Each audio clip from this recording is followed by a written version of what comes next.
হে মানুষ, তোমাদের উপর আল্লাহ হজ ফরজ করেছে, তোমরা হজ করো। ফাকালা রাজুলুন, এক ব্যক্তি উঠে বলতেছে, মানে এখানে রেখেছে এক ব্যক্তি, অন্য রিওয়ায়াতের মধ্যে আসছে উনি কে, হযরত আকরা বিন হাবিস রাদিয়াল্লাহু তাআলা উঠে বলতেছেন, আকুল্লা আমিন ইয়া রাসূলুল্লাহ, হুজুর প্রত্যেক বছর কি হজ করা ফরজ? আমরা কি প্রত্যেক বছর করব? আমার নবী ফাসাকাতা হাত্তা ক্বালাহা সালাসান, আমার নবী চুপ হয়ে গেছেন। উনি তিনবার এই কথা বলতেছেন রিপিটেডলি, হুজুর প্রত্যেক বছর কি হজ করা ফরজ? হুজুর প্রত্যেক বছর কি হজ করা ফরজ? আমার নবী বলতেছেন, লাউ কুলতু নাআম, যদি আমি হ্যাঁ বলে দেই, লা ওয়াজাবাত, তাহলে প্রত্যেক বছর হজ করা ওয়াজিব হয়ে যাবে, প্রত্যেক বছর হজ করা ওয়াজিব হয়ে যাবে। ওয়ালাম নাস্তাতাতুম, কিন্তু প্রত্যেক বছর হজ তোমরা করতে পারবা না। সুম্মা ক্বাল জারুনি মা তারাকতুকুম, বেটা এত প্রশ্ন করার দরকার নাই, বলে দিয়েছি তোমাদের উপর হজ ফরজ, হজ করো। হ্যাঁ, জারুনি মা তারাকতুম, আমি যেভাবে কথাগুলো সেটেল করে দিয়েছি ওভাবে রাখো, বেশি প্রশ্ন করলে জিনিস কি হয়ে যায়, কঠিন হয়ে যায়। ফাইন্নামা হালাকা মান কানা ক্বাবলাকুম বিকাসরাতি সুআলিহিম, তোমাদের পূর্বে অনেক জাতি ধ্বংস হয়েছে আম্বিয়া ইকরামকে বেশি প্রশ্ন করার কারণে। আমাদের এখন আছে না, এটা কিতাবে আসেনি, ওটা কিতাবে আসেনি, এটা অমুক, ওটা সমুক, এটা সমুক। ডাক্তারে যখন প্যারাসিটামল দিছে জিজ্ঞেস করছেন, ডাক্তার সাহেব এটা কোন কিতাবে লেখা আছে প্যারাসিটামলের কথা? বলছেন কোনদিন? কোন জায়গার মধ্যে কোন ইঞ্জিনিয়ারকে আপনি কখনো চার্জ করেছেন? কোন সফটওয়্যার ইঞ্জিনিয়ারকে চার্জ করেছেন কোন কিতাবের মধ্যে পেয়েছে? গরিব আমাদের কাছে এসে শুধু কিতাব খোঁজে, শুধু কিতাব খোঁজে। আমার নবী বলতেছেন, তোমাদের পূর্বে অনেক জাতি আম্বিয়া ইকরামকে অতিমাত্রায় প্রশ্ন করার কারণে কি হয়ে গেছে, ধ্বংস হয়ে গেছে। ওয়াখতিলাফিহিম আলা আম্বিয়াইহিম, আম্বিয়া ইকরামকে নিয়ে ইখতিলাফ করার কারণে। ফাইজা আমারতুকুম বিশাইইন ফাতু মিনহু মাসতাতাতুম, যখন তোমাদেরকে কোনো কিছু করতে বলি তোমরা তোমাদের সামর্থ্য অনুযায়ী চেষ্টা করবা। ওয়াইজা নাহাইতুকুম আন শাইইন ফাদআউহু, যদি কোনো কিছু থেকে নিষেধ করি সেটা থেকে বেঁচে থাকবা। তাহলে আমার নবী কি বলেছেন? আমার নবী বলেছেন, আমি যদি হ্যাঁ বলতাম তাহলে কি হয়ে যেত, ওয়াজিব হয়ে যেত। সম্মানিত উপস্থিতি, আল্লাহ পাকের মেহেরবানিতে আজকে আমরা দরসুল হাদিসের মধ্যে সবাই সমবেত।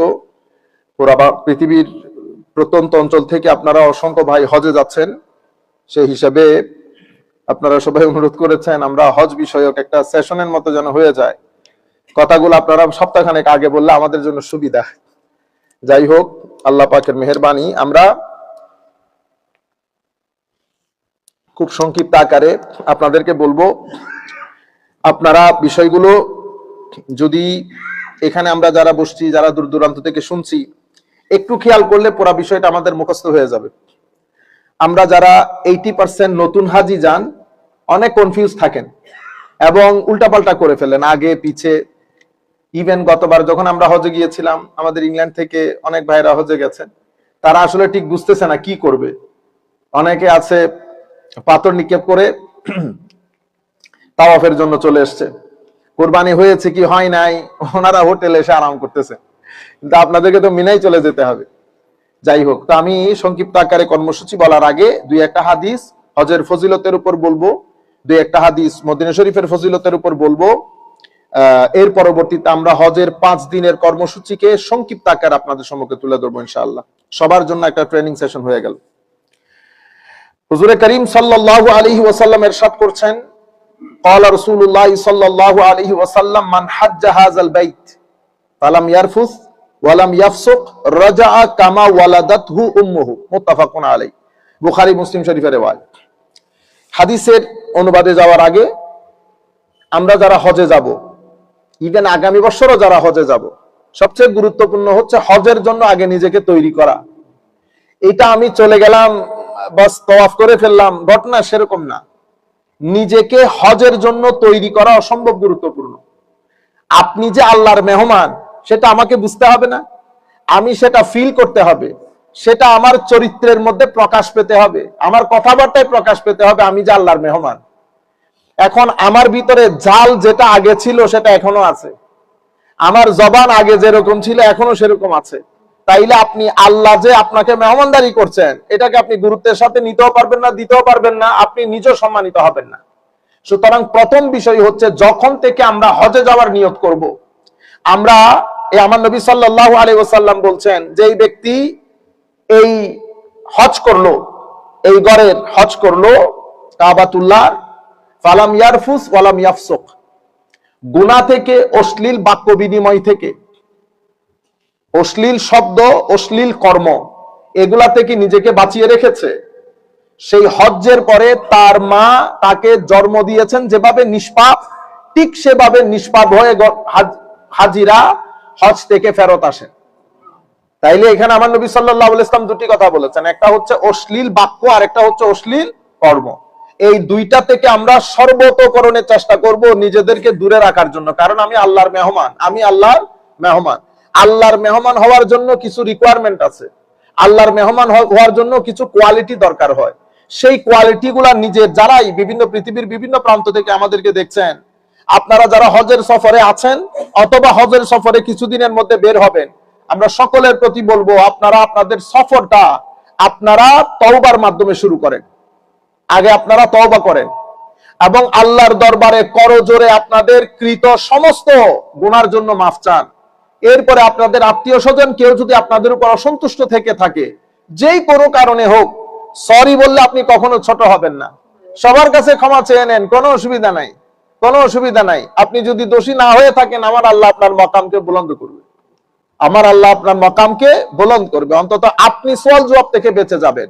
সুতরাং তওবার মাধ্যমে জাহেরান বাতেনান, প্রকাশ্যে অপ্রকাশ্যে, তওবার মাধ্যমে আগে নিজেকে হজের উপযোগী করে তুলেন। আমার আল্লাহ ডেকে আপনাকে তার ঘরে নিয়ে যাচ্ছে মেহমানদারি করার জন্য। সুতরাং আল্লাহর ঘরের মেহমান হওয়ার জন্য সবচেয়ে গুরুত্বপূর্ণ হচ্ছে তাহারাত, পবিত্রতা। ইভেন আমরা মসজিদে নামাজের জন্য আসলে ওযু করতে হয়, অনেক সময় গোসল করতে হয়, কারণ পবিত্রতা আল্লাহর ঘরে আসার অন্যতম প্রধান রিকোয়ারমেন্ট।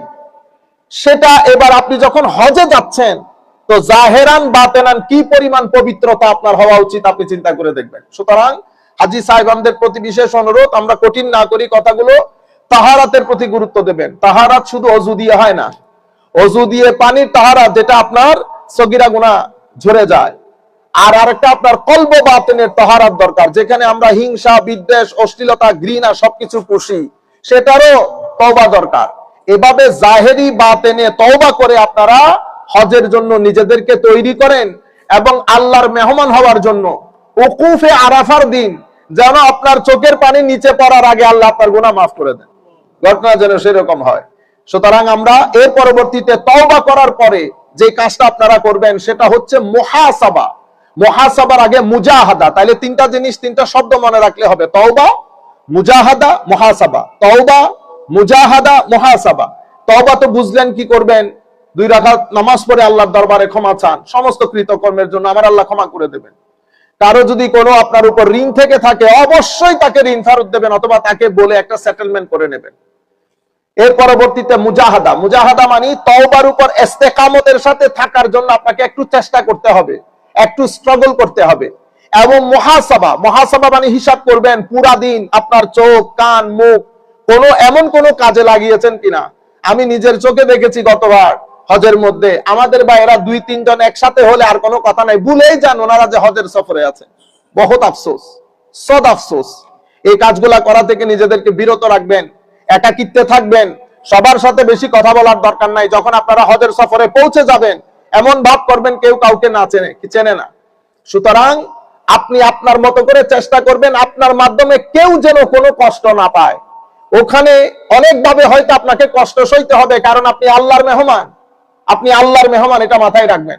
সুতরাং আপনার মাধ্যমে কোনো অভদ্রতা, আপনার মাধ্যমে কোনো হইহুল্লোড়, আপনার মাধ্যমে কোনো চিৎকার চেঁচামেচি যেন আমার আল্লাহর ওই সীমান্তের মধ্যে না হয়।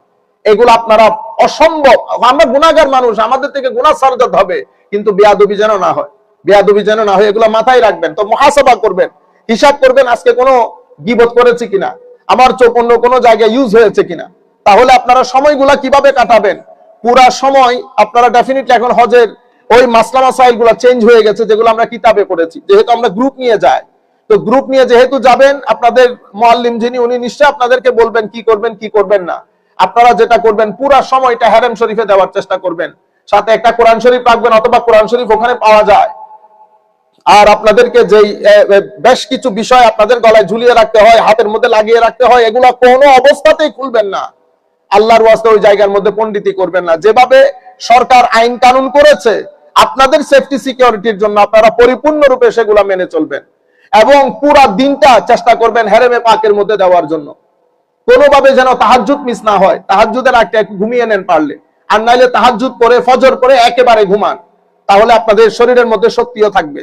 কারণ আপনাদেরকে তৈরি থাকতে হবে, আপনারা নিজেদেরকে অনেক বেশি টায়ার্ড করে ফেলতে পারবেন না।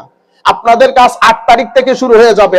8, 9, 10, 11, 12 এই 5 দিন হচ্ছে আপনার গুরুত্বপূর্ণ দিন। কোন কারণে যদি 9 তারিখ আপনি অসুস্থ হয়ে যান, উকুফে আরাফা মিস হয়ে গেলে হজ শেষ। কারণ উকুফে আরাফাই হচ্ছে হজ। সুতরাং আপনারা এখন যারা গিয়ে পৌঁছে গেছেন, হালকা পাতলার মধ্যে আপনারা অধিক উমরা করার চেষ্টা করবেন না। এখন 5 দিনের জন্য নিজেকে রেডি রাখবেন। তাইলে আমার নবী কি বলেছেন?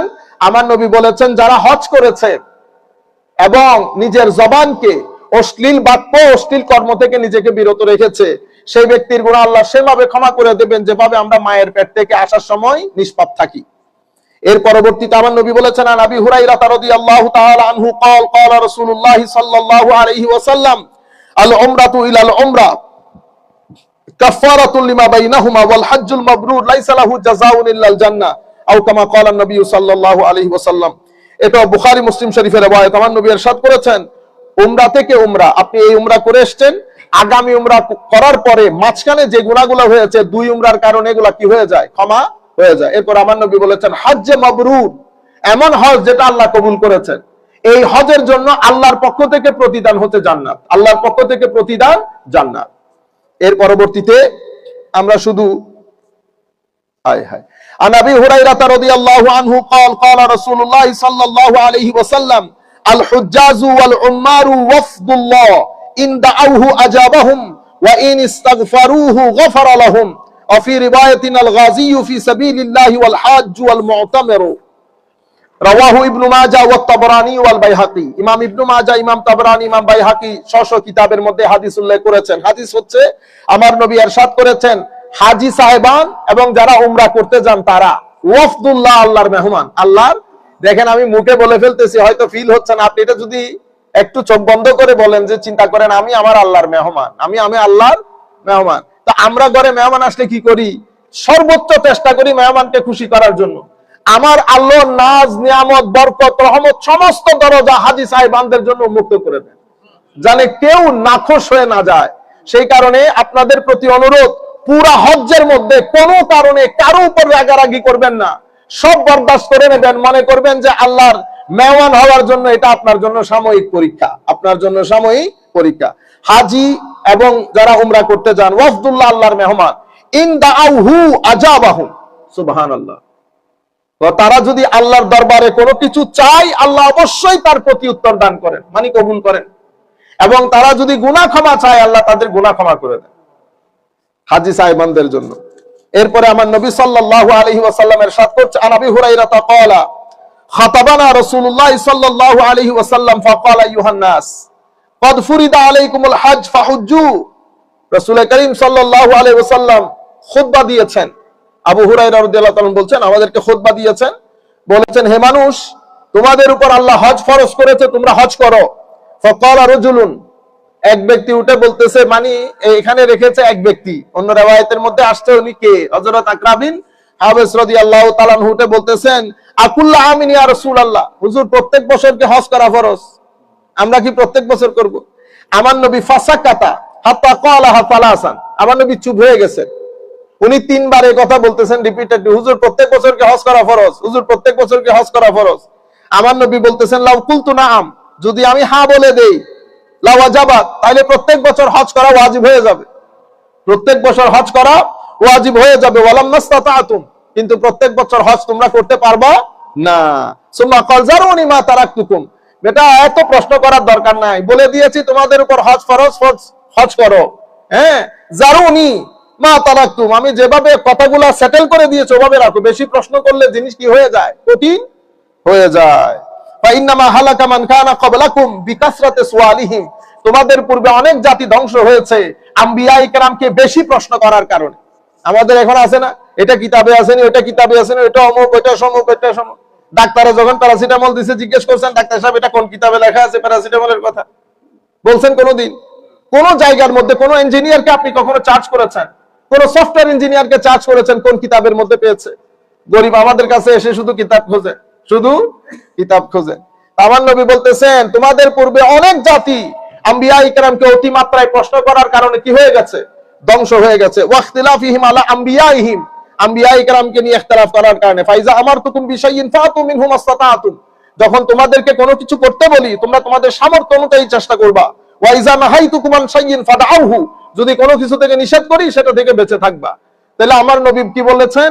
আমার নবী বলেছেন আমি যদি হ্যাঁ বলতাম তাহলে কি হয়ে যেত? ওয়াজিব হয়ে যেত। সে কারণে আমি একটা এক্সট্রা একটা কথা বলি, আপনাদের জন্য রেলেভেন্ট নাও হইতে পারে। সেই কারণে আমাদের ইসলামিক স্টেটের মধ্যে, ইসলামিক স্টেট এবং সেকুলার স্টেটের অনেক পার্থক্যের মধ্যে একটা মৌলিক পার্থক্য, যেটা মনে করতে পারেন মানে সবচেয়ে বড় পার্থক্য, সেটা হচ্ছে সেকুলার স্টেটের মধ্যে জনসাধারণ সার্বভৌম ক্ষমতার মালিক। সভরেনিটি হচ্ছে কাদের? জনসাধারণের। জনসাধারণ যেটা ইচ্ছে করবে পার্লামেন্ট সেটা করতে বাধ্য। কেন? কারণ নাগরিক, আমি, আপনি, আমরা সবাই মিলে আমরা সভরেন ক্ষমতার মালিক, মানে রাষ্ট্রের সর্বোচ্চ কর্তৃপক্ষ। সর্বোচ্চ কর্তৃপক্ষ মানে কি? I can not be challenged. আমার যেটা চাওয়া পাওয়া সেটা এভারলাস্টিং, অ্যাবসলিউট, ফাইনাল, চূড়ান্ত, স্থায়ী, পার্মানেন্ট, এটাকে আপনি চ্যালেঞ্জ করতে পারবেন না। কেন? কারণ জনসাধারণ, আমরা জনসাধারণ, আমরাই সবচেয়ে বড় ক্ষমতার মালিক। পার্লামেন্ট, আমি যদি মনে করি এলজিবিটি বৈধ হওয়া দরকার, পার্লামেন্ট বাধ্য সেটাকে বৈধ করতে। আমি যদি মনে করি আজকে থেকে সেটা বৈধ হওয়ার দরকার নাই, পার্লামেন্ট বাধ্য সেটাকে বাদ দিতে। কেন? কারণ আমি সর্বভৌম ক্ষমতার মালিক। সর্বভৌম ক্ষমতা অনেক কথা আছে, আমি তো আর এখানে ওই বিষয়ে কথা বলতেছি না। আচ্ছা, ইসলামিক কোর্টের মধ্যে সার্বভৌম ক্ষমতা তিনজনের কাছে ন্যস্ত। মৌলিকভাবে ultimate সভরেনিটি belongs to Almighty Allah. Islamic স্টেটের মধ্যে আমার আল্লাহ সমস্ত সার্বভৌম ক্ষমতার একক ছত্র অধিপতি। বুঝতে পেরেছেন? ইনিল হুকমু ইল্লা লিল্লাহ কুলিল্লাহুম্মা মালিকাল মুলক। বুঝতে পেরেছেন? আমার নবী সাল্লাল্লাহু, দ্বিতীয় সভরেনিটি আমার নবীর, কিন্তু আমার নবীরটা আলটিমেট এবং রিয়েল সেন্সে না, মেটাফরিক্যাল সেন্সে। আমার নবী ম্যানিফেস্টেটিভ সভরেন ইন ইসলামিক স্টেট। ম্যানিফেস্টেটিভ মানে আমার আল্লাহর সার্বভৌমত্বের প্রকাশস্থল হচ্ছে আমার নবী। সেই কারণে আমার আল্লাহ কি বলেছেন? আমার আল্লাহ বলেছেন ফালা ওয়া রাব্বিক লা ইউমিনুন হাত্তা ইউহাক্কিমুকা ফীমা শাজারা বাইনাহুম। হাবিব, তাদেরকে বলে দেন তারা ঈমানদার হতে পারবে না যদি তাদের সবকিছুর ক্ষেত্রে আপনাকে বিচারক হিসেবে মেনে না নেয়। আপনাকে ওয়া মা আতাকুমুর রাসূল ফাখুযুহু, যা নবী দান করেন গ্রহণ করো, ওয়া মা নাহাকুম আনহু ফান্তাহু, যা থেকে নিষেধ করে বেঁচে থাকো। ওয়া মা আরসালনামির রাসূলিল্লাহ লিইউতাআ বিইজনিল্লাহ, যত রাসূল আমি প্রেরণ করেছি রাসূলের হুকুম চূড়ান্ত, রাসূলের হুকুম চূড়ান্ত। তাহলে সার্বভৌম ক্ষমতার মূল মালিক আল্লাহ, ম্যানিফেস্টেটিভ রূপকভাবে রাসূলুল্লাহ সাল্লাল্লাহু আলাইহি ওয়াসাল্লাম। তৃতীয় হচ্ছে আমার যিনি খলিফা, তবে খলিফাটা কন্ডিশনাল। হযরত আবু বকর সিদ্দিক বলেছেন আমার আনুগত্য ততক্ষণ করবা যতক্ষণ আমি আল্লাহ আল্লাহ রাসূলের আনুগত্য করব। তাহলে যিনি খলিফা উনি প্রতিনিধি কার? রাসূলে পাকের সাল্লাল্লাহু আলাইহি ওয়াসাল্লাম। ওনার আনুগত্য কন্ডিশনাল। কতক্ষণ? ইয়া আইয়ুহাল্লাযীনা আমানু আতিউল্লাহ ওয়া আতিউর রাসূল। আল্লাহর আনুগত্য, রাসূলের আনুগত্য, আতিউ শব্দটা দুইবার এসেছে। তাইলে ইন্ডিপেন্ডেন্টলি আল্লাহ, ইন্ডিপেন্ডেন্টলি রাসূলুল্লাহ, কিন্তু রাসূলে পাকের এটা manifestative, God given quality, God given authority. ওয়া উলিল আমরি মিনকুম, ওয়া আতিউ আর রিপিট হয় নাই, ওয়া উলিল আমরি মিনহুম। যাই হোক, তাইলে আমাদের এখানে সোভারেনিটি তিন ধরনের। সেই কারণে রাষ্ট্রের আপনি এক্সিকিউটিভ বলেন, জুডিশিয়ারি বলেন, পার্লামেন্ট বলেন, সংসদ, নির্বাহী এবং বিচার বিভাগ। সংসদের দায়িত্ব কি? সংসদের দায়িত্ব হচ্ছে ল বানানো। নির্বাহীর দায়িত্ব কি? নির্বাহীর দায়িত্ব এক্সিকিউট করা। বিচার বিভাগের দায়িত্ব কি? To interpret the law. এই তিনজনে মিলে সেকুলার রাষ্ট্রের মধ্যে যা মন চাই করতে পারবে, যে কোনো ল, যতক্ষণ জনগণ চাইবে। আর ইসলামিক লর মধ্যে আপনি সেটা করতে পারবেন না, কারণ এখানে কোরআন এবং সুন্নতের চেক এন্ড ব্যালেন্স আছে। আপনি কোরআন সুন্নাহর চেক এন্ড ব্যালেন্স বাদ দিয়ে কোরআন সুন্নাহর সাথে ইজমাই উম্মতের সাথে কন্ট্রাডিকশন হয় এমন কোন আইন, কোন পলিসি, কোন জুরিসডিকশন, কোন কালচার, কোন ট্র্যাডিশন, কোন ভ্যালিউস, কোন নর্মস আপনি অ্যাকসেপ্ট করতে পারবেন না। বুঝতে পেরেছেন? এটা হচ্ছে ইসলামিক স্টেট আর এটা হচ্ছে সেকুলার স্টেট। আল্লাহ রাব্বুল আলামিন আমাদের হামি ও নাসির হোক। তো আমি আপনাদেরকে বলতে চাচ্ছিলাম ইন ওয়া ইন ইস্তাগফারু গাফারা লাহুম। যাই হোক, তো আমার নবী সাল্লাল্লাহু আলাইহি ওয়াসাল্লাম বলতেছেন যদি আমি হ্যাঁ বলি তাইলে হজ কি হয়ে যাবে? ফরজ হয়ে যাবে। তাইলে আমার নবীকে আমার আল্লাহ গড গিফটেড অথরিটি দান করেছেন শরীয়তের। এটাকে আমরা বলি এখতিয়ার, এটাকে আমরা বলি এখতিয়ার। এই হচ্ছে, আমি আর হজের বিষয়ে বিস্তারিত কথা না বলি। এরপরে আমাদের এখানে সম্মানিত হাজী সাহেবান যারা যেখান থেকে হজে যাবেন, জানি না আমাদের এখানে এই কথাগুলো কেন হঠাৎ করে উঠে পড়ে লেগেছে যে মদিনা শরীফ যাওয়া হজের অংশ, মদিনা শরীফ যাওয়া হজের অংশ না। আমি স্পষ্ট রূপে শুনেছি আমাদের, আমি আফসোস লেগেছে কেমনে বলে এই কথা, মানে তার কলজা কেমনে দিল এই কথা।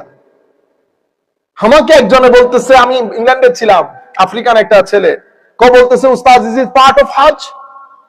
আল্লাহ মদিনা শরীফ যাওয়া হজের অংশ হবে কেন? It is not part of Hajj. হজ তো আমলের নাম, আমার নবী তো ইমানের নাম। আমার নবী কিসের নাম? ইমানের নাম। ইমান আমলের চেয়ে অনেক উপরে। ইমান আমলের চেয়ে, ইমানকে বলা হয় আসল, রুট, শিকড়। আমলকে বলা হয় ব্রাঞ্চেস, ফরা। গাছের ডাল একটা কেন 100টা কেটে ফেলেন, গাছের কোনো অসুবিধা হয়? বরং এরপরে আরো ফুটফুটে করে সুন্দর করে ডাল, কিন্তু শিকড় যদি কেটে দেন থাকবে? তাইলে ইমান হচ্ছে শিকড়ের নাম। আমার নবী তো ইমানের নাম, আমার নবী আমলের অংশ হতে যাবে কেন? আপনারা বুঝতে পেরেছেন? তাইলে মদিনা শরীফ যাওয়া হজের অংশ না, মদিনা শরীফ যাওয়া আপনার ইমানের অংশ। মদিনা শরীফ যাওয়া আপনার ইমানের অংশ, এটা মাথায় রাখবেন। এগুলো বলে বলে আমাদেরকে ধোঁকা। আপনার ইমান এরকম হয়ে গেল কেন? আপনি মদিনা শরীফ যাবেন কি যাবেন না, এটা আপনার মাথায় আসলো, এটা আপনার ইমান। আরে বেটা, আমার নবী ফারুকে আজমের হাত ধরে বলতেছেন, ফারুক আমাকে যদি বেশি মহব্বত না করো মুমিন হইতে পারবে না। আপনি মদিনা শরীফ যাওয়ার কথা বলতেছেন, আমার নবী বলতেছে আল্লাহ মক্কায়ে মুআজ্জামাকে তুমি যত বরকত দিয়েছো, আমার মদিনার বরকত তুমি এর চেয়ে 4 ডাবল করে দাও। কি কত করে দাও? 4 ডাবল করে দাও। অন্তত ডাবল তো বলতে পারেন, দে ভাই মানে ডাবল, কিন্তু আপনি টেকনিক্যালি চিন্তা করলে 4 ডাবল হয়। তো মদিনা শরীফের আমার নবী বলছেন, আমার সাহাবায়ে কেরাম যাদের পক্ষে সম্ভব মদিনার হিদ্দায় ইন্তেকাল করতে, তারা যেন মদিনাতে ইন্তেকাল করে। সাহাবী মদিনা শরীফ থেকে বের হচ্ছেন, হুজুর কয়দিন থাকবো? মদিনা শরীফের বাইরে বেশি দিন থাকিও না, মদিনা শরীফ মারকাজে ঈমান। এখন আপনি জিজ্ঞেস করতে পারেন, হুজুর এটা কেমনে বললেন? আমার নবী, বুখারী শরীফে এসেছে, মুসলিম শরীফে এসেছে, আমার নবী বলতেছেন ইন্নাল ঈমান লা ইয়ারিজু ইলাল মদিনা। ঈমান মদিনা শরীফের দিকে পলায়ন করবে, ছুটে যাবে। কামা ইয়ারিজুল হাইয়াতু ইলা জুহরিহা। যেভাবে সাপ, আপনারা যখন সাপকে দৌড়ান দেন, চেস করেন, সাপ গর্তে ঢোকার জন্য যেভাবে দৌড়ানি দেয়, তো সাপের জন্য গর্ত যেমন আশ্রয় কেন্দ্র, ঠিক সেভাবে ইমানের আশ্রয় কেন্দ্র মদিনা শরীফ। ইমানের আশ্রয় কেন্দ্র। তো আমার নবী তো বলেন না ইমান মক্কা শরীফ চলে যাবে, ইমান মক্কা শরীফ চলে যাবে বলেন নাই। আজীব লাগে, মানে এই সমস্ত জবান। এরপরে ছেলে কতগুলাকে বিভিন্ন এই সমস্ত এগুলা শিখাইয়া তাদেরকে শিখাই দিছে, বেটা এগুলা বেদাতি, এগুলা বেদাত, এটা করা যাবে না। তাদের মাথার ভিতরে এগুলা নিয়ে নিয়ে বড় হয়। তারা যখন আপনার সাথে মিশতে পারে না, কারণ তার ভিতরে ইনবিল্ড করে দিয়েছে এরা বেদাতি। এরা কি বেদাতি? সুযোগ পেলে মেরেও ফেলবে, সুযোগ পেলে মেরেও ফেলবে, কারণ তার দৃষ্টিতে আমি বেদাতি। বেদাতিকে মারা সওয়াবের কাজ, জান্নাতে যাওয়ার বাহন বেদাতিকে মারা। এই ছোট ছোট গরিবের পোলা কতগুলো মাদ্রাসার মধ্যে নিয়ে পড়াইছে, 1টা 2টা লাখ। আপনি অষ্টগ্রামের মধ্যে প্রোগ্রাম করতে গেছি, 5টার সময় দেখি লাইন ধরে ছেলেরা, প্রত্যেকের হাতে একটা একটা টিফিন ক্যারিয়ার, জমিনের মাছ দিয়ে হাঁটতেছে। আমি জিজ্ঞেস করলাম, বেটা এগুলো যাই কই? হুজুর এরা ভাত উঠাইতে যাইতেছে। আল্লাহ ইন্না লিল্লাহি ওয়া ইন্না ইলাইহি রাজিউন। যেই ছেলে আপনার ঘর থেকে ভাত উঠাই ভাত খাবে, তার মাধ্যমে অন্য কোনো কাজ হবে, দ্বীনের খেদমত হবে না। সে 10 টাকা দিলে জায়েজ বলবে, 20 টাকা দিলে না জায়েজ বলবে। সে কি বুঝবে? এত বড় দিন। আপনারা বুঝতে পেরেছেন? এরপরে আমরা দেখেন না, এখন মাদ্রাসা খুলে দিলে হয় পুরা রাস্তা জ্যাম হয়ে যায়। যখন আমরা এডুকেশনের সংস্কারের কথা বলি, তখন আমাদের ভাইদের লেগে উঠে। আমার নবী কোন দিন শিক্ষা দিল, আপনারা কোন দিন শিক্ষা দিচ্ছেন? ছেলেরা দুনিয়া বুঝে না, পেপার পড়ে না। এই ছেলেগুলাকে যদি আপনারা মেইন স্ট্রিমের সাথে না আনতে পারেন, এরা কখনো কন্ট্রিবিউট করতে পারবে না জাতির উপর। কারণ তারা সবসময় একটা নিজেদেরকে আন্ডার এস্টিমেট, ইনফেরিয়রিটি কমপ্লেক্সে ভুগে। নাম্বার 1, রিলিজিয়াসের ক্ষেত্রে ওরা এক্সট্রিমিজম চিন্তা করে, তাদের মাথার ভিতরে এক্সট্রিমিজম থাকে। আপনারা বুঝতে পেরেছেন? মূল হচ্ছে আমার নবীর শানে ইনিয়ে বিনিয়ে বেয়াদবি করা। এই প্রশ্ন আসবে কেন যে আমার নবীর আপনি বেটা এত টাকা খরচ করে হজের মধ্যে যাইতেছো, তুমি বলো তো দেখি উকুফে আরাফার মধ্যে আপনি যে আরাফার ময়দানে বসেছিলেন ওখানে কেন বসেছিলেন? আরাফা আপনারা তো হজ করেছেন, ওখানে কি বিশেষ কোনো ইবাদত আছে? আপনি বলতেছেন উকুফে আরাফা, উকুফে আরাফা মানে to stay in the court of Arafah, that's it. এরপরে মুজদালিফা, এরপরে মিনা, প্রত্যেক জায়গা কোন না কোন নবীর স্মৃতি বিজড়িত। তো পুরো হজ্জের প্রোগ্রাম যদি দেখেন, it is simply A commemoration, simply A commemoration. আপনি স্মৃতি চারণ করছেন সাফা মারওয়ার মধ্যে দোরা থেকে শুরু করে, মিনা থেকে শুরু করে, মুজদালিফা থেকে শুরু করে, আরাফা থেকে শুরু করে, প্রত্যেক জায়গা কোন না কোন নবীর সাথে স্মৃতির সাথে কানেক্টেড। আপনি সব ইব্রাহিমী সুন্নত গুলা পালন করলেন, যখন মদিনা শরীফে যাওয়ার কথা আসছে এবার আপনি প্রশ্ন তুলতেছেন এটা হজের অংশ কিনা। আপনার বেটা ইমানের গায়রত দিল কেমনে? গায়রতে ইমান। আমার নবী বলতেছে যদি তওবা কবুল হোক সেটা চাও, ওয়ালাওয়ান্নাহুম ইযলামু আনফুসাহুম যাও ফাস্তাগফিরুল্লাহ ওয়াস্তাগফিরুল্লাহুর রাসূল লাওয়াজিদুল্লাহ তাওয়াবার রাহিমা। যদি গুনাহ করে থাকো তো আমার নবীর দরবারে যাও, আমার নবীর দরবারে গেলে সেখান থেকে যদি আল্লাহর দরবারে ক্ষমা চাও, আমার আল্লাহ অবশ্যই ক্ষমা করে দিবেন। আল্লাহ ক্ষমাশীল, দয়াশীল। আপনারা বুঝতে পেরেছেন? যাই হোক, তাহলে খবরদার, মদিনা শরীফের ফজিলত আমার নবী সাল্লাল্লাহু আলাইহি ওয়াসাল্লামের মাধ্যমে আমার নবী কি বলেছেন জানেন? মা বাইনা বাইতি ওয়া মিনবারি রাউদাতুম মির রিয়াদিল জান্নাহ ওয়া মিনবারি আলা হাউদি। আপনি সেই মদিনা শরীফকে নিগেট করতেছেন, সাধারণ মানুষকে ডিসকারেজ করতেছেন। আমাদের বড় বড় শেখ, বড় বড় শাইখ, ঘরের মধ্যে 3 টাকা নাই, ঘরের মধ্যে চাইল দিয়ে ভাত রান্না করতে পারে নাই, 300-400 কোটি টাকা ব্যাংকে পড়া। কেন দেয়? কে দেয়? আপনারা বুঝতে পেরেছেন? আমরা গরিব ওই কাজটা করতে পারি নাই। আমরা যদি তাদের হাতে হা বলতে পারতাম তো আমরা এখানে এসে ধাক্কা খাইতে হইতো না। কিন্তু আমরা তো উল্টা লড়তে গেল, দুনিয়া উল্টে যাবে। আমার নবীর শানে বিন্দু পরিমাণ বেয়াদবি বরদাস্ত হবে না, করা হবে না, যাবে না। মুমিন এটা করতে পারে না। এটা আমাদের ইমানের খেলা, এটা আমাদের ইমানের। আমার নবী বলতেছেন মা বাইনা বাইতি ওয়া মিনবারি, আরে বেটা আমার ঘর আর আমার মিম্বরের মাঝখানে একটা জান্নাতের টুকরা আছে। আমার ঘর, আমার মিম্বরের মাঝখানে কি আছে? জান্নাতের একটা বাগান আছে। বলেন তো দেখি পৃথিবী ধ্বংস হবে কিনা? হবে। সবকিছু ধ্বংস হয়ে যাবে, জান্নাত ধ্বংস হবে। তাহলে আমার নবী যখন বলতেছেন, আমি এমনিতে ইশারা দিতেছি, একটা আপনারা করবেন, আমরা কোনো হুজুর না, আলেম না, সাধারণ ছেলেপুলে যারা আমাদের উলামায়ে কেরাম দেখতেছেন তাদেরকে বলতে একটা গবেষণা করেন। আমার নবী বলতেছেন মা বাইনা বাইতি ওয়া মিনবারি রাউদাতুম মির রিয়াদিল জান্নাহ আও কামা ক্বালা নবী সাল্লাল্লাহু আলাইহি ওয়াসাল্লাম। তা জান্নাত যেহেতু ধ্বংস হবে না, তো এটা সম্পর্কে আপনাদের অভিমত কি সেটা আপনারা বিচার করে দেখেন। কারণ আমার নবী বলতেছেন আমার ঘর এবং মিম্বরের মাঝখানে একটা কি আছে? জান্নাতের বাগান আছে। সবকিছু ধ্বংস হবে। বুঝতে পেরেছেন? আচ্ছা, এর পরবর্তীতে ওয়া মিনবারি আলা হাউদি, এবং হওজে কাউসার যেখান থেকে আমি পান করাবো সেটা আমার মিম্বরের নিচে। তুমি আমার সেই রাসূলের মদিনা শরীফে যেতে নিষেধ করতেছো। হইতে পারে এটা আপনি নিষেধ করাটা বাঞ্ছনীয়, খারিজিয়ত যদি থাকে স্বাভাবিক আপনার এটা ভালো না লাগার কথা। এটা মহব্বতের জিনিস, এগুলো মহব্বতের জিনিস। আমার নবী সাল্লাল্লাহু আলাইহি ওয়াসাল্লাম বলতেছেন যারা আমার খবরদার, আমার নবী বলতেছেন আমার মদিনার এখান থেকে এখান পর্যন্ত হারাম, এটার ভিতরে তোমরা কোনো গাছ কাটবে না, এখানে কোনো চিল্লা ফাল্লা কোনো অরাজকতা সৃষ্টি করবে না। আমার মদিনার হিত্তার মধ্যে যারা অরাজকতা সৃষ্টি করে তাদের উপর আল্লাহর লানত, ফেরেশতার লানত, কুল কায়নাতের লানত। আপনি সেই মদিনা শরীফের কথা বলতেছেন। আমার নবী সাল্লাল্লাহু আলাইহি ওয়াসাল্লাম বলতেছেন আল্লাহ ইন্না ইব্রাহিম হাররামা মক্কাতা ওয়া ইন্নী হাররামতুল মাদিনা মা বাইনা লাবাতাইহা। আল্লাহ ইব্রাহিম আলাইহিস সালাম মক্কাকে হারাম করেছে, আমি মদিনা শরীফের এই অঞ্চলকে হারাম ঘোষণা করতেছি।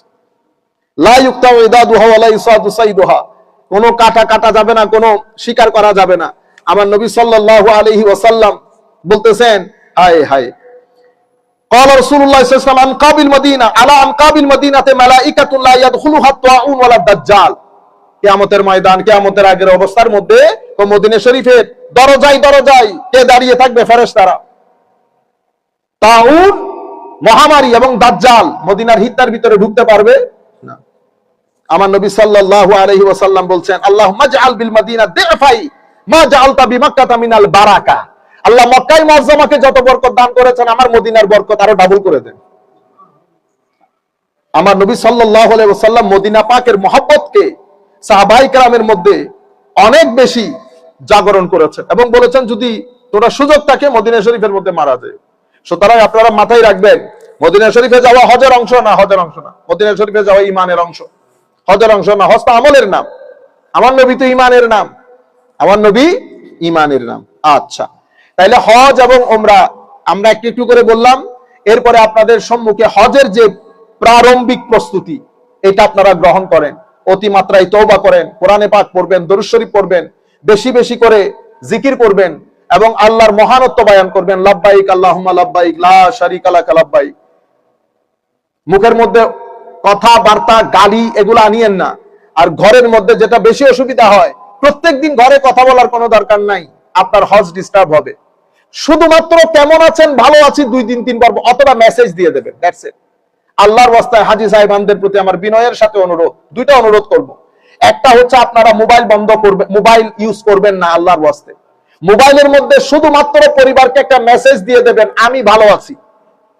নাম্বার 2, মক্কা শরীফ থেকে শুরু করে মদিনা শরীফ লাইভের একটা গণজোয়ার, লাইভের গণজোয়ার, এটা বেয়াদবি। আল্লাহর ওয়াস্তে বেয়াদবি করবেন না, আল্লাহর ওয়াস্তে বেয়াদবি করবেন না, আল্লাহর ওয়াস্তে বেয়াদবি করবেন না।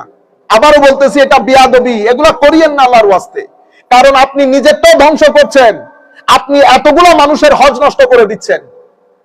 আপনার ভিতরে এগুলো আসে কেমনে? আপনারা আমাদেরকে জিজ্ঞেস করেছেন দোয়া বলার জন্য, বেটা দোয়া পরে করেন।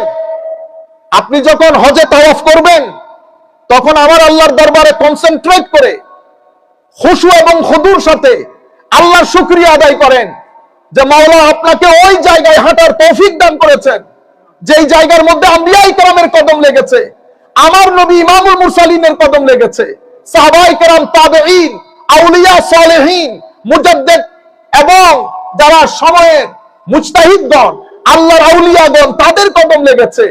এমন আজিম জায়গার মধ্যে আল্লাহ আপনাকেও যে হাঁটার সুযোগ দিয়েছেন, আল্লাহর দরবারে শুকরিয়া আদায় করেন, আমার নবীর দরবারে সালাত সালাম প্রেরণ করেন। ওটা ফিলিংস এর জায়গা। আপনি ফিলিংস বাদ দিয়ে আপনি মানুষকে ধাক্কাধাক্কি করেন, আমি নিজের চোখে দেখেছি ধাক্কাধাক্কি, অতঃপর আপনারা সেখানে মারতে উঠেন। ইন্না লিল্লাহি ওয়া ইন্না ইলাইহি রাজিউন। মনে রাখবেন, মেহমান দুই ভাবে যায়। এক মেহমানকে আমার আল্লাহ দেওয়ার জন্য নিয়ে যান, আর এক মেহমানকে পরীক্ষা করার জন্য নিয়ে যান। সুতরাং নিজের কারণে নিজেকে ফিতনার মধ্যে জড়াবেন না আল্লাহর ওয়াস্তে। এই কথাগুলো মাথায় রাখবেন। আখেরি, তাইলে টোটাল হজের কর্মসূচি 5 দিনের।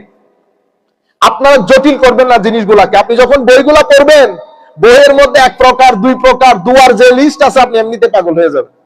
এখন আমি যেভাবে বলতেছি আপনি মুখস্থ করে ফেললে চলবে। তাইলে আপনার হজের কাজ শুরু হবে 8 তারিখ। 8 তারিখকে বলা হয় ইয়ৌমে তারবিয়া, ইয়ৌমে তারবিয়া। তাই 8 তারিখ কি করবেন? ওই দিন হজের কার্যক্রম শুরু হয়ে যাবে। আমরা ফিকহের কিতাবের মধ্যে যা পড়েছি সেটা কিন্তু ওখানে এখন আর সেরকম নাই, যেহেতু আপনারা গ্রুপ নিয়ে হজে যান, আপনারা গ্রুপ নিয়ে হজে যান। তাহলে আপনার গ্রুপের লোক আপনাকে ওই দিন থেকে আপনার হজের কর্মসূচি শুরু হয়ে যাবে। জেনারেলি আমরা সকালে ঘুম থেকে উঠে ফজরের নামাজের আগে ইহরামের নিয়ত করে গোসল করব, 2 রাকাত নফল নামাজ আদায় করব। নফল নামাজের মধ্যে আপনারা সূরা কাফিরুন, সূরা ইখলাস পড়তে পারেন, অথবা 3 বার সূরা ইখলাস পড়তে পারেন। এর পরবর্তীতে আপনি হজের নিয়ত করবেন। হজের নিয়ত করলে স্বাভাবিক আপনাকে তালবিয়া পাঠের মাধ্যমে যাত্রা শুরু হয়ে গেছে। লাব্বাইক আল্লাহুম্মা লাব্বাইক, লাব্বাইক লা শারীকা লাকা লাব্বাইক, ইন্নাল হামদা ওয়ান নি'মাতা লাকা ওয়াল মুলক লা শারীকা লাক। আমি এটা আপনাদেরকে পড়ে শোনাইতেছি এই কারণে, গতবার আমরা যখন গেছি আমাদের তালবিয়া বড় আজীব। লাব্বাইক আল্লাহুম্মা লাব্বাইক, লাব্বাইক লা শারীকা লাক, ইন্নাল হামদা ওয়ান নি'মাতা লাকা ওয়াল মুলক লা। এটা কি পড়তেছেন ভাই? আমাদের যারা মুআল্লিম হুজুরাতগণ যান, তারাও যেন কোন দৌড়াদৌড়িতে থাকেন। আমার ভাই, গুনতে হবে না, এই আন্দাজে পড়ে আপনি টেস্টটা বুঝার চেষ্টা করেন। লাব্বাইক আল্লাহুম্মা লাব্বাইক, লাব্বাইক লা শারীকা লাক, কেমন লাগে? কোনো টেস্ট আছে? কিন্তু আপনি যখন এই আন্দাজে পড়বেন, লাব্বাইক আল্লাহুম্মা লাব্বাইক, লাব্বাইক লা শারীকা লাক লাব্বাইক, ইন্নাল হামদা ওয়ান নি'মাতা লাকা ওয়াল মুলক লা শারীকা লাক, লাব্বাইক আল্লাহুম্মা লাব্বাইক, লাব্বাইক লা শারীকা লাক লাব্বাইক, ইন্নাল হামদা ওয়ান নি'মাতা লাকা ওয়াল মুলক লা শারীকা লাক। দেখছেন, আপনার মাহল চেঞ্জ হয়ে যাবে। এটা আমরা মনে করি কি এটা করে কি হয়, আপনি পরে দেখেন এটা বাদে আপনার হজ আপনার মনে হবে অপরিপূর্ণ, কিন্তু যেই দিন আপনি ইহরাম পরে লব্বাইকের ডাক দেবেন সেই দিন বুঝতে পারবেন আল্লাহর মেহমান কাকে বলে, সেই দিন বুঝতে পারবেন আল্লাহর মেহমান কাকে বলে। তখন আপনি সবকিছুকে নিজের চোখে দেখতে পাবেন, মনে হবে আপনাকে কেউ উপর থেকে বলছে ওয়েলকাম বেটা, ওয়েলকাম। বুঝতে পেরেছেন? সুতরাং সবাইকে বলতেছি লব্বাইক আল্লাহুম্মা লব্বাইক, লব্বাইক লা শারীকা, এরকম না। বাসের মধ্যে আমরা উঠেছিলাম, আমাদের মাশাআল্লাহ লব্বাইক দেখে আমি বেহুশ হয়ে যাওয়ার যোগ্য, এটা কি ধরনের লব্বাইক। পরে বলতেছি আমি পড়ি আপনারা আমার সাথে পড়েন, তখন বলতেছি হুজুর এটা না মজা বেশি, এটা না মজা বেশি। যাই হোক, তাইলে ইয়ৌমে তারবিয়া এটা হচ্ছে আমরা ফিকহ কিতাবে যা পড়েছি, কিন্তু আপনারা এভাবে করবেন না। 8 তারিখ আপনারা যে গ্রুপের সাথে হজে গেছেন ওনারা আপনাদেরকে বলে দেবে যে আমরা এশার নামাজের পরে আমরা কোথায় চলে যাব, 8 তারিখ আমরা মিনাতে চলে যাব। সুতরাং আপনারা আগে হারম শরীফের মধ্যে গিয়ে তাওয়াফে কুদুম, কারণ আপনি সেই দিন আপনাকে, আপনি যে এসেছেন আপনি আল্লাহর ঘরের তাওয়াফ করতে হবে, আল্লাহর ঘরের তাওয়াফ করতে হবে। তাওয়াফ করে আপনি রেডি হয়ে থাকবেন, তাওয়াফ করে নিয়ত করে রেডি হয়ে থাকবেন। আপনার মুআল্লিম আপনাকে বলবে, কনফিউজড হতে হবে না।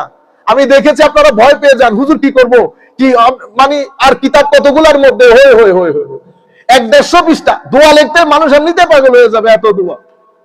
আপনারা পাগল হয়েন না, সিম্পল দরুদ শরীফ পড়েন, আস্তাগফিরুল্লাহ পড়েন, এরপরে আল্লাহু আকবার লা ইলাহা ইল্লাল্লাহ আল্লাহু আকবার ওয়ালিল্লাহিল হামদ, সুবহানাল্লাহ ওয়ালহামদুলিল্লাহ ওয়ালা ইলাহা ইল্লাল্লাহ আল্লাহু আকবার ওয়ালা হাওলা ওয়ালা কুওয়াতা ইল্লা বিল্লাহিল আলিয়্যিল আযীম, সুবহানাল্লাহি ওয়া বিহামদিহি সুবহানাল্লাহিল আযীম ওয়া বিহামদিহি আস্তাগফিরুল্লাহ ওয়া উফাউযিদু আমরি ইলাল্লাহ ইন্নাল্লাহা বাসীরুম বিল ইবাদ। দরুদ শরীফ পড়বেন, কোরআন শরীফ পড়বেন, অতিমাত্রায় দোয়ার মধ্যে যাইতে হবে না, ফিলিংস রাখবেন সাথে সাথে আল্লাহ আপনাকে তৌফিক দিয়েছে, আল্লাহ আপনাকে তৌফিক দিয়েছে, এতটুকু। এইভাবে আপনি আপনার যারা টিম তারা আপনাদেরকে কোথায় নিয়ে যাবে, মিনার মধ্যে নিয়ে যাবে। তাইলে আপনি সেই দিন তাওয়াফে কুদুম, ওয়েলকামিং তাওয়াফ যেটাকে বলে, ওয়েলকামিং তাওয়াফ করার পরে আপনাদের মুআল্লিম আপনাদেরকে বলবে ইন্তজার করার জন্য, এবং কয়টায় গাড়ি আসবে সেটাও বলবে। আপনারা ছোট্ট ব্যাগের মধ্যে মিনায় যে কিছু দরকার হবে ব্যাগ ভারী করবেন না, যা কিছু দরকার হবে ওইটা নিয়ে যুদ্ধের মধ্যে নেমে পড়বেন, বাস আপনাদেরকে মিনায় নিয়ে যাবে। মিনায় গিয়ে আপনারা কোথায় উঠবেন, তাঁবুতে। তাঁবুতে আপনারা এটা মাথায় রাখিয়েন না যে বড় ব্যাট, না, এটা ছোট্ট করে একটা ব্যাট হবে। এটুকুলো কোনো কিছুই মাথায় রাখিয়েন না, আল্লাহ রাব্বুল আলামিন ব্যবস্থা করবেন, খুব চমৎকার করে আপনার হজ আদায় হয়ে যাবে, আপনি কল্পনাও করতে পারবেন না। তাইলে আপনি যেতে যেতে ওখানে পৌঁছতে 12টাও বাজতে পারে, 1টাও বাজতে পারে। নামাজ দোয়া পড়ে আপনি অপেক্ষা করবেন তারপরের দিন 9 তারিখ, এটা হচ্ছে হজের জান, ইয়মে আরাফা। তো সেই দিন ফজরের নামাজের পরে আপনারা আর মিনা থেকে বের হবেন, তাবু থেকে বের হবেন, কিন্তু আপনাদের মুআল্লিম আপনাদেরকে বলে দেবে কয়টায় গাড়ি আসবে। এখানে আপনার একটু লেট হওয়ার সম্ভাবনা আছে, আপনারা মুআল্লিমের কথার উপর ভিত্তি করে তৈরি থাকবেন। তৈরি থেকে বাস আসলে ওখান থেকে আপনারা আরাফার ময়দানে যাবেন। এটা আরাফা মানে কিয়ামতের ময়দান, তবে অসাধারণ একটা দিন, অনেক কষ্ট যাবে, মাথায় রাখবেন, কিন্তু কষ্ট মনে হবে না।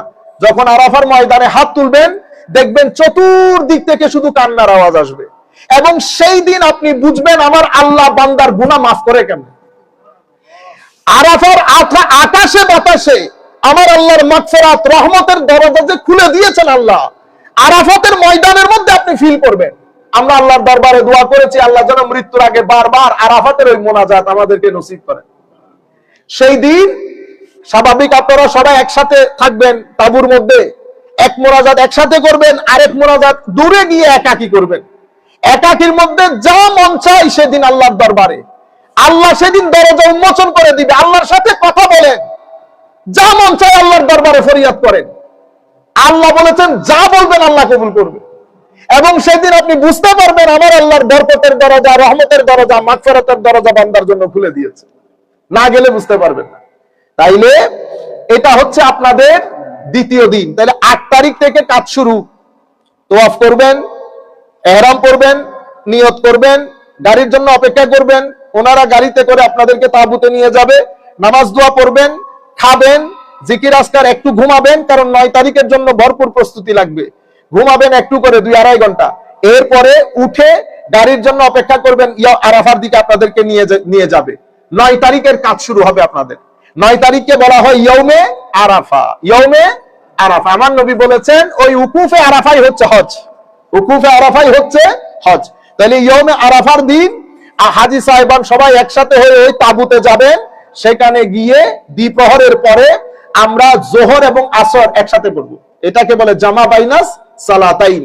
তো সেই দিন যে মসজিদের মধ্যে নামাজটা হবে সেখানে যদি আপনি যেতে পারেন তাহলে তো আলহামদুলিল্লাহ, নচেত আপনি সেখানে দেখবেন ওয়াশরুম আছে, ওযু কালাম করে আপনি সেখানে যদি একটু রেস্ট করতে চান, আধা ঘন্টার মতো, আধা ঘন্টা একটু শুয়ে নিবেন। শুয়ে এরপরে ওযু কালাম করে জোহর আসর পরে আল্লাহর দরবারে ফরিয়াদ করবেন। আল্লাহর দরবারে ফরিয়াদ করবেন। আরাফার ময়দান ওয়াজ শোনার জায়গা না। আমি বারবার বলছি আপনাদেরকে, আরাফার ময়দান ওয়াজ শোনার জায়গা না। আরাফার ময়দানে দিল খুলে প্রাণ খুলে আমার আল্লাহর মেহমানদারি নেওয়ার জায়গা।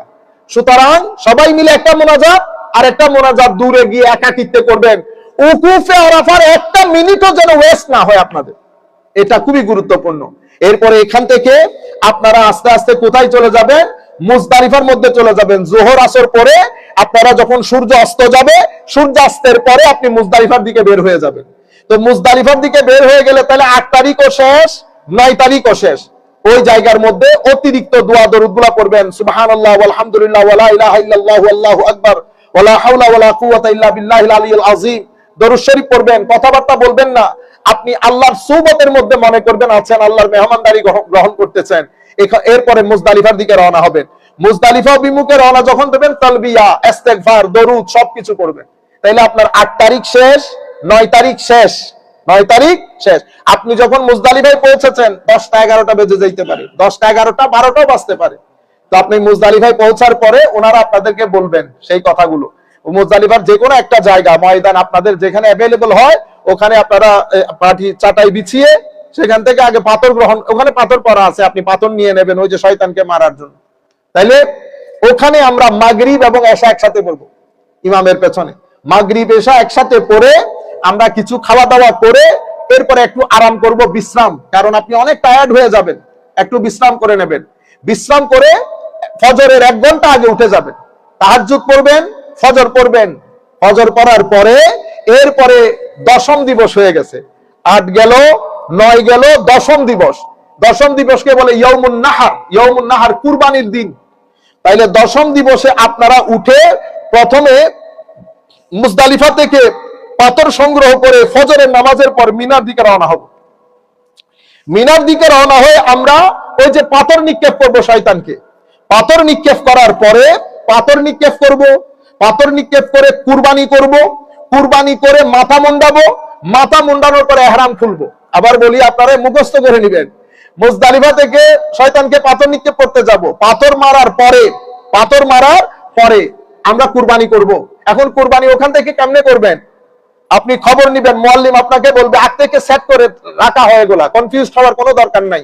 তাইলে আপনি বলবেন, ফোনে যোগাযোগ থাকবে কুরবানি হয়েছে কিনা। কুরবানি হয়েছে, আপনি মাথা মুন্ডাবেন, আপনার মাথাকে হলক করবেন, শেভ করবেন। মাথা মুন্ডানোর পরে ইহরাম খুলবেন। ইহরাম করে এই যে এতদিন ইহরামের মধ্যে এখন সিভিল ড্রেস পরে ফেলবেন। সিভিল আপনারা যেটা পাঞ্জাবি বা জুব্বা পরে ফেললেন। এরপরে আমরা যদি চান ওই দিনই বেটার, মক্কা শরীফ চলে যাবেন, তাওয়াফে জিয়ারত করবেন। প্রথম দিন করেছেন 8 তারিখ তাওয়াফে কুদুম, ওয়েলকামিং। আজকে করবেন তাওয়াফে জিয়ারত এবং হজের যে সাই, সাফা মারওয়ার সাইও করবেন। তাওয়াফে জিয়ারত, হজের সাই, এটা করার মাধ্যমে আপনার হজের কাজ প্রায় 90% শেষ।